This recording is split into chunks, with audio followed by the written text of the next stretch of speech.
In this video, let's distinguish between a DOS attack, or a denial of service attack, and a DDoS attack, a distributed denial of service attack.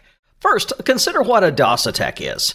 A denial of service attack is trying to make a system unusable or unable to do its regular job at its regular capacity. For example, if we have a malicious hacker launching a DOS attack against a server, they're trying to make that server unavailable to devices that should be pointing to that server to get file services, or maybe it's a web server, or even if it is going to function somewhat, it's going to be much, much slower. Or maybe somebody's trying to log in and get authenticated to the network, and that authentication is not working, or the server just does not seem to be there at all. Those are some symptoms of a denial of service attack, but again, in this video, we want to distinguish between a DOS and a DDoS attack.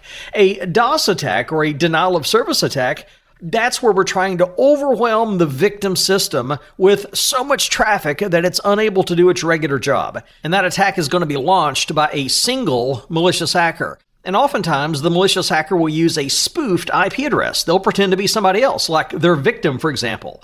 Let's say that the victim system in this example is that server with an IP address of 192.0.2.123. Well, our malicious hacker says, that's my address. I'm going to say that I'm 192.0.2.123, and I'm going to ping an entire subnet. That's right, I'm going to do a directed broadcast to an entire subnet. Remember, a directed broadcast address is where we have a value of a 1 for all the host bits in a subnet. So here for the 198.51.100.0/24 network, the directed broadcast address is 198.51.100.255. In other words, this ping goes to everybody in that subnet.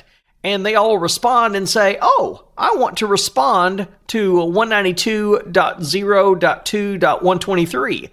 And yes, that is our victim system. And that target system can be overwhelmed with those ping replies. And that attacker might be launching a continuous ping. Maybe they ping a directed broadcast of more than one subnet. The bottom line is they flood that victim system with so much traffic, it's unable to do its regular job.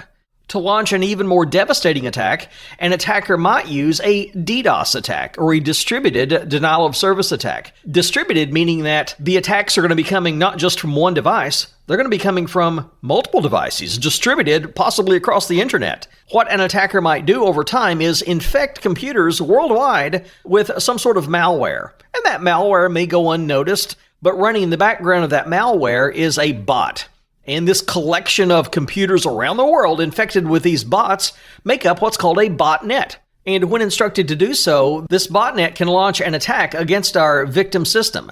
And the way this is going to work is the attacker is going to communicate with a CNC, or a command and control server.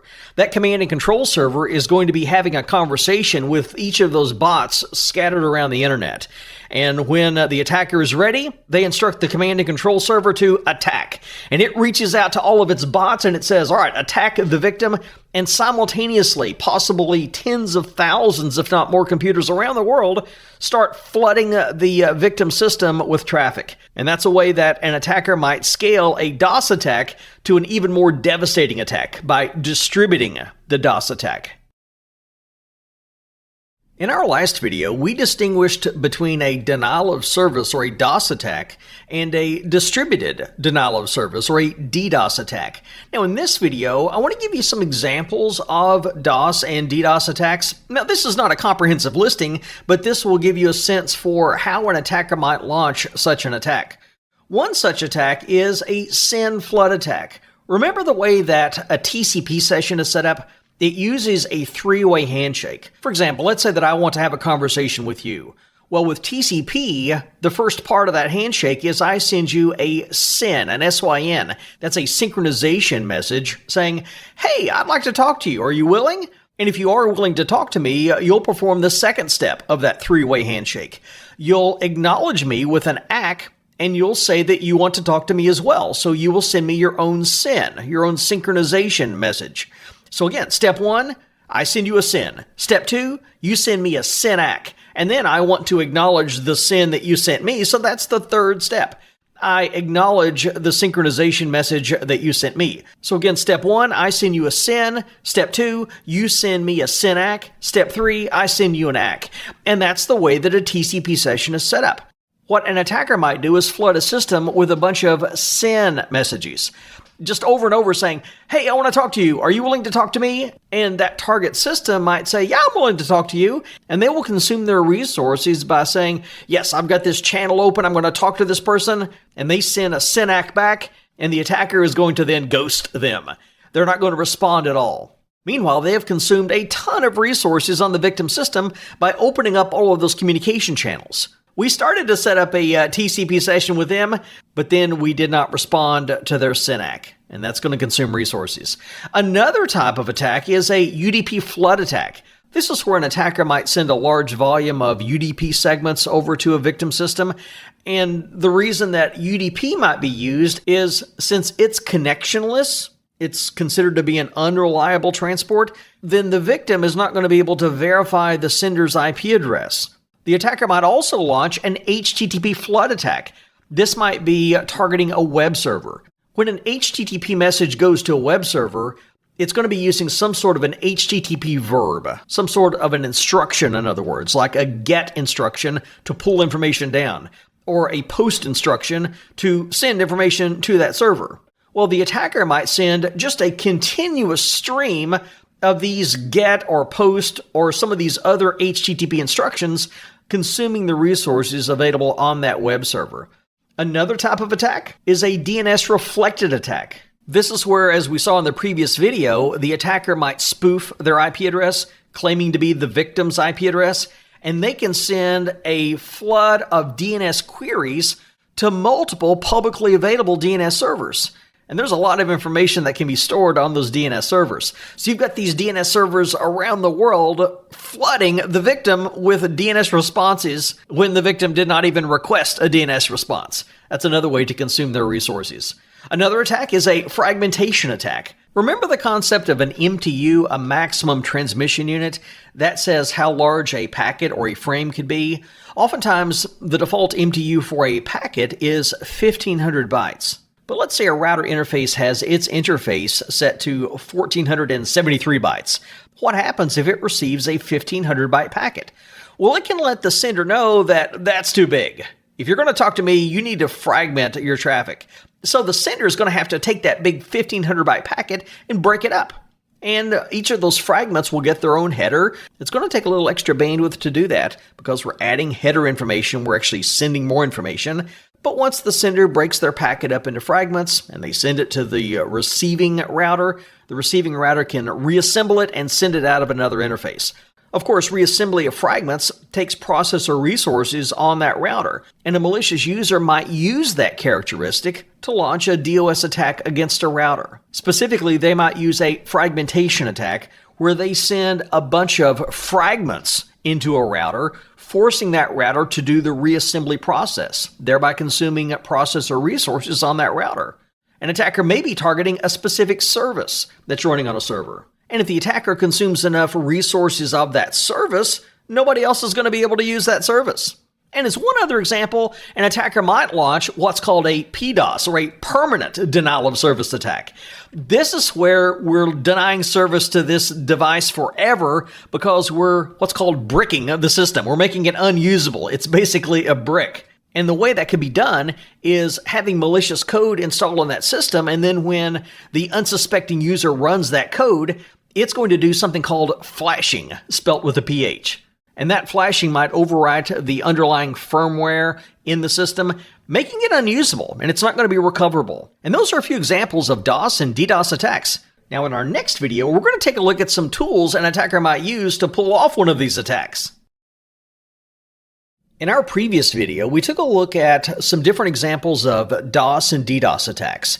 In this video, we want to consider just a few samples of tools that an attacker might use when launching such an attack. And there are so many of these tools out there. A quick internet search will reveal lots and lots of DOS and DDoS attack tools.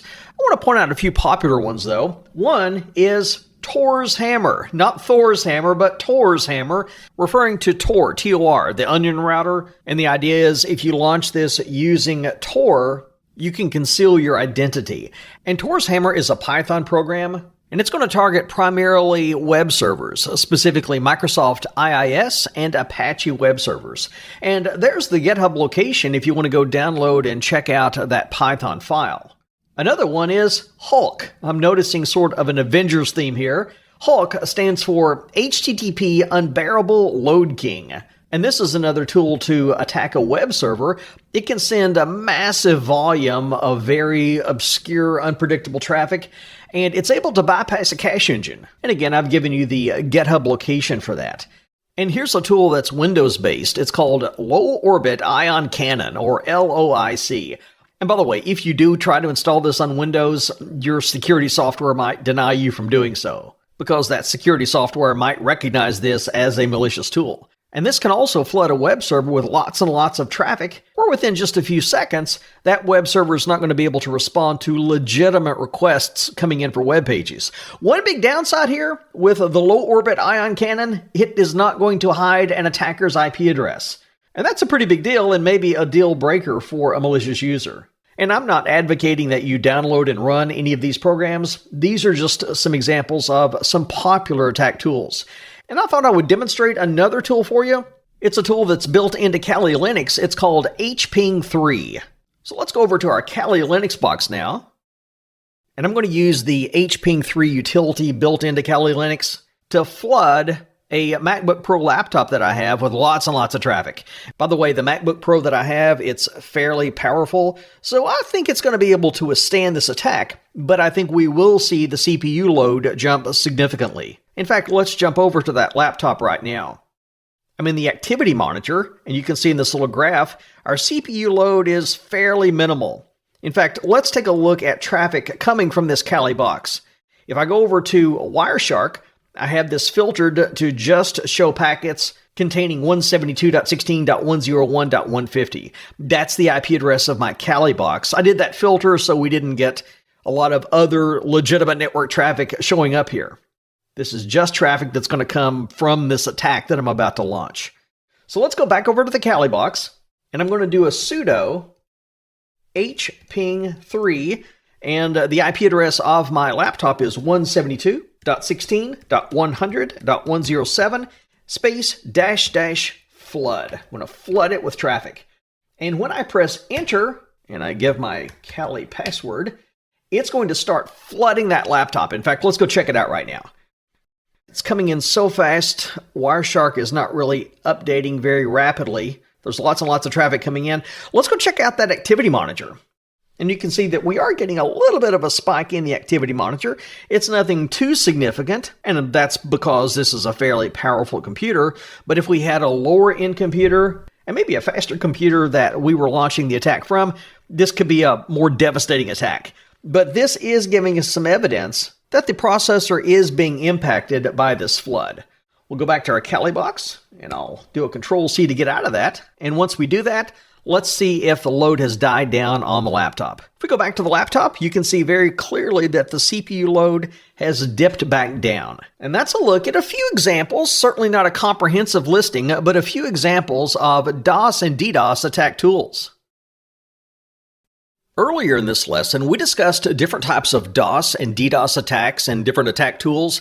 Well, in this video, we want to see how to protect a network from a DOS or a DDoS attack. One attack type that we discussed was a SYN flood attack. SYN, S-Y-N, that's a synchronization message. That's the first step in a TCP three-way handshake. And if you're running a Cisco router, here's a way that that router can defend against a SYN flood attack. It's got a feature called a TCP intercept feature. And if it's operating in what's called intercept mode, then the router is going to respond to incoming SYN messages on behalf of the internal server. So let's say a sender out on the internet sent a SYN message into the router. Well, before that router forwards the SYN message on to the target server, the router, on behalf of that target server, is going to respond with a SYN-ACK. And only if that sender out on the internet acknowledges the SYN that the router just sent, In other words, until we receive an ACK from that sender on the internet, then and only then will R1 reach out to the target server and say, hey, we want to set up a TCP session. But if that sender on the internet is malicious and they're just sending a flood of send messages into the router, that router can say, okay, stop. We're going to block additional send messages and we're going to tear down any half-open connections. And a half-open connection, that's where the sender has not responded to the send ACK it received from the router or from the target server. And what I've just described is this TCP intercept feature working in intercept mode. That's where the router is actually responding to the incoming send message. There's another mode we could run in. That's called watch mode. Here, the router is keeping an eye on TCP sessions being set up. It's going to notice when a send message comes in, and it does reach the target server. But if that router notices too many send messages coming in within a certain period of time, or if it notices that we have too many half-open connections, it can take action and tear down those half-open connections or block additional send messages coming in. In fact, let's go out to a Cisco router right now, and I'll show you how to set up the TCP intercept feature. Here we're sitting on a Cisco router named R1. I'm going to go into global configuration mode, and I want to create an access list that's going to match any TCP traffic. To do that, I'm going to say access-list 100. And I want to permit. Here, permit does not mean allow or deny. It means match. I want to match TCP traffic from any source to any destination. That's going to match all of my TCP traffic. Now let's tell that TCP intercept feature to watch traffic matched by access list 100. To do that, we say IP TCP intercept list 100. Now let's set the mode. Remember we had intercept mode and watch mode. We'll say IP TCP intercept mode, and we've got two options. Let's do watch in this case. I'll say watch. And now we can say, how long are we going to wait for a TCP session to be established once it's been initiated? And we can specify that in seconds. I'll say IP TCP intercept watch timeout, and we'll say 10 seconds. Next, we can say how many half-open connections or incomplete connections will we allow before we start denying any other half-open connections or incomplete connections. To do that, we can say IP TCP intercept max-incomplete. And notice we've got a couple of thresholds here. We've got a low watermark and a high watermark. The high watermark says how many half-open connections will initiate a response. When are we going to start denying things? And let's say that our high watermark is going to be 200 connections. Well, what if the number drops down to 190 connections? Do we start allowing new connections? Well, no, that's what the low watermark is for. If we exceed the high watermark, then we have to drop below the low watermark to start accepting more connections. I'm going to set the low watermark to 100 incomplete connections, and I'll set the high watermark to 200 incomplete connections. We can also say how many sessions being set up in a 1 minute period of time is too many. What we can do is say IP TCP intercept, and I'll say 1-minute. And again, we set a low watermark and a high watermark. I'll say if we exceed 200 sessions being set up in a minute, that's suspicious. We need to react to that. And we can say the number of connection attempts within a minute needs to drop below 100 before we start allowing future connections. In other words, we drop below the low watermark. So again, I'll say low 100, high 200. And we're done with our configuration for watch mode for the TCP intercept feature. And if we were connected to the internet with this router and we had TCP sessions coming in to the inside network, this router would now be monitoring those connections. And we could see the statistics that it's keeping by saying show TCP intercept statistics. And this is not on a production network, so right now we don't have any incomplete or any established connections, and we have 0 connections happening per minute right now, but those are the stats that the TCP intercept feature is keeping. Let's take a look at another way that we might protect ourselves from a DOS or a DDoS attack. We could use a network appliance called an IPS sensor, where IPS stands for Intrusion Prevention System. And if that IPS sensor detects malicious traffic coming in from the internet, it can drop that traffic in line before it ever gets to the inside network. What that IPS sensor is going to be doing is inspecting traffic that comes in from the internet, and it's going to be comparing it against possibly a local signature database, a database of well-known attack signatures. That information might get somewhat stale over time if we don't keep it updated on a regular basis. However, some IPS sensors, they can reach out and get very quick updates for their signature database from a global threat intelligence service. As an example, Cisco has one called Cisco Talus. And here's the dashboard for Cisco Talus. And the IPS sensor could be going out to this monitoring service and checking traffic against newly discovered attack types. And that is one of the big challenges in defending against a DOS or DDoS attack.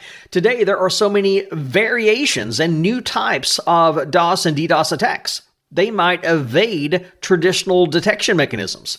When somebody comes out with a brand new version that's not showing up in a signature database and they launch that, that's called a zero-day attack.